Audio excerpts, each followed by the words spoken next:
সারা জীবন সংগ্রাম করেছি একটা স্বাধীন সার্বভৌম গণতান্ত্রিক বাংলাদেশ দেখব বলে। আজকে যে বাংলাদেশ দেখছি এই বাংলাদেশের স্বপ্ন আমি কোনদিন দেখিনি। সহকর্মীরা অত্যন্ত পরিষ্কার, এখানে খুব কথা বলার কিছু নেই। আজকে ডেইলি স্টার নয়, প্রথম আলো নয়, আজকে গণতন্ত্রের উপর আঘাত চলছে।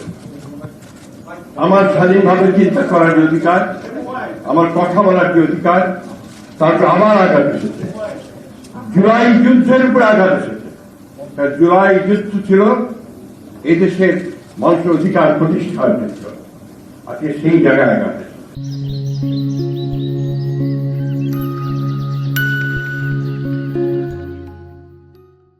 তাই আমি আমার অনুরোধ আপনাদের কাছে কোন রাজনৈতিক দল নয়, সংগঠন নয়, সকল গণতান্ত্রিক আগে মানুষের এখন এক হওয়ার সময় এসে গেছে।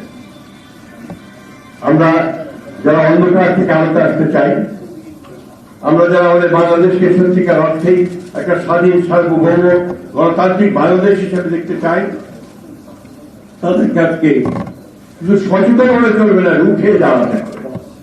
এখন রুখে দাঁড়ানোর সময় এসে গেছে। আমি আপনাদের আহ্বান জানাবো, শুধু এখানে একাত্মতা ঘোষণা করা নয়, মানব বন্ধন করে সংহতি প্রকাশ করা নয়, আজকে সর্বক্ষেত্রে সর্বশক্তি নিয়ে আপনারা যারা বাংলাদেশকে ভালোবাসেন তারা সবাই ঐক্যবদ্ধ হন, এই অপশক্তিকে রুখে দিতে হবে। সারা জীবন সংগ্রাম করেছি একটা স্বাধীন সার্বভৌম গণতান্ত্রিক বাংলাদেশ দেখব বলে। আজকে যে বাংলাদেশ দেখছি এই বাংলাদেশের স্বপ্ন আমি কোনদিন দেখি।